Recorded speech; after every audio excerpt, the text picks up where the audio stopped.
જો એસટી બસમાં પ્રવાસ કરી રહ્યા છો તો લગેજને લઈને કેટલાક નિયમો જાણી લો। વિમાન અને ટ્રેનની જેમ જ એસટી બસમાં પણ વધારાના સામાનનું ભાડું ચૂકવવું પડશે। એસટી નિગમમાં પ્રવાસ કરનાર પ્રવાસ મુસાફરે એક ટિકિટ પર 25 કિલોગ્રામ સામાન નિઃશુલ્ક લઈ જઈ શકશે, જ્યારે અડધી ટિકિટ સાથે 7.5 કિલોગ્રામ સાથે લઈ જઈ શકે છે। પરંતુ તેનાથી વધુ સામાન હોય તો ચાર્જ ચૂકવવો પડે છે। સાથે જ ઇલેક્ટ્રોનિક વસ્તુઓ જો સીટ પર રાખીને લઈ જવા માંગતા હોય તો પણ ચાર્જ ચૂકવવો પડશે। તાજેતરમાં જ મોડાસામાં લેપટોપનો ચાર્જ ચૂકવવા માટે પણ ચર્ચા થઈ હતી।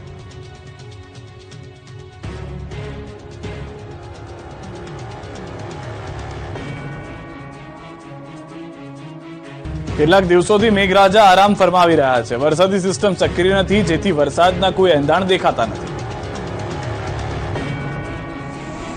રાજ્યમાં જુલાઈના અંત સુધી ભારે વરસાદ થયો હતો અને રાહ જોવાઈ રહી હતી કે ક્યારે વરસાદ વિરામ લેશે, પરંતુ છેલ્લા એક સપ્તાહથી વરસાદે વિરામ લીધો છે।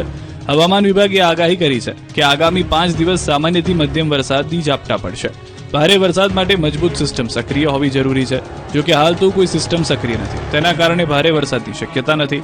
રાજ્યમાં અત્યાર સુધીમાં સરેરાશ 92% વરસાદ નોંધાયો છે। જો કે ગુજરાતમાં 33 જિલ્લામાં મોટાભાગના જિલ્લામાં સામાન્ય કરતાં વધુ વરસાદ વરસી ચૂક્યો છે, પરંતુ તેમ છતાં અમુક જિલ્લામાં એવા છે કે જ્યાં અત્યાર સુધીમાં વરસાદ પડવો જોઈએ તેના કરતાં ઓછો વરસાદ પડ્યો છે। દાહોદ જિલ્લામાં અત્યાર સુધીમાં 437.5 mm વરસાદ થવો જોઈએ, એટલે કે 22% ઓછો વરસાદ વરસ્યો। બીજી તરફ દેવભૂમિ દ્વારકા, જૂનાગઢ, ગીર સોમનાથ, કચ્છમાં તો અત્યાર સુધીમાં વરસાદ થવો જોઈએ તેના કરતાં 100% વધુ વરસાદ નોંધાયો છે। અન્ય જિલ્લામાં પણ સારો વરસાદ થયો છે, પરંતુ 5 જિલ્લામાં અત્યાર સુધીમાં વરસાદ થવો જોઈએ તેના કરતાં ઓછો થયો છે। હવામાન વિભાગે પણ ઓગસ્ટ અને સપ્ટેમ્બરના લાંબા ગાળાના પૂર્વાનુમાનમાં કહ્યું છે કે ઓગસ્ટ અને સપ્ટેમ્બર મહિનામાં ગુજરાતમાં સામાન્યથી ઓછો વરસાદ થવાની શક્યતા છે। ઓગસ્ટનું એક સપ્તાહ પૂર્ણ થયું છે, એક સપ્તાહમાં ભારે વરસાદ થયો નથી અને હજુ પણ કોઈ સિસ્ટમ સક્રિય નથી। તેના કારણે આગામી 5 દિવસ સામાન્યથી મધ્યમ વરસાદી ઝાપટા આવવાની શક્યતા રહેશે।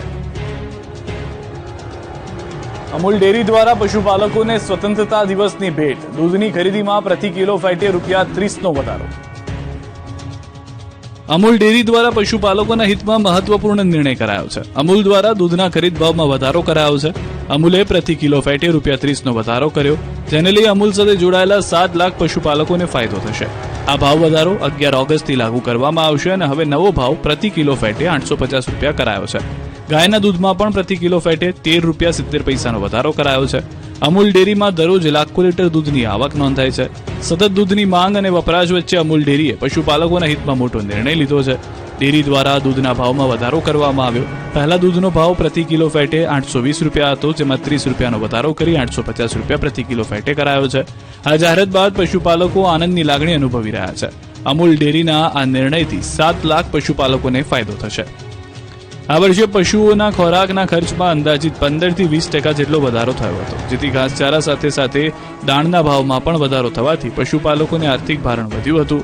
આ તમામ મુદ્દાઓને ધ્યાનમાં લઈને અમૂલ ડેરી આણંદ દ્વારા દૂધની ખરીદ ભાવમાં પ્રતિ કિલો ફેટે ₹30નો વધારો કરવાનો નિર્ણય કર્યો। આપણું ગુજરાતમાં અત્યારે બસ આટલું। દેશ પ્રદેશની તમામ ખબરો માટે આપ જોડાયેલા રહો ગુજરાતની number 1 news channel news 18 Gujarati સાથે।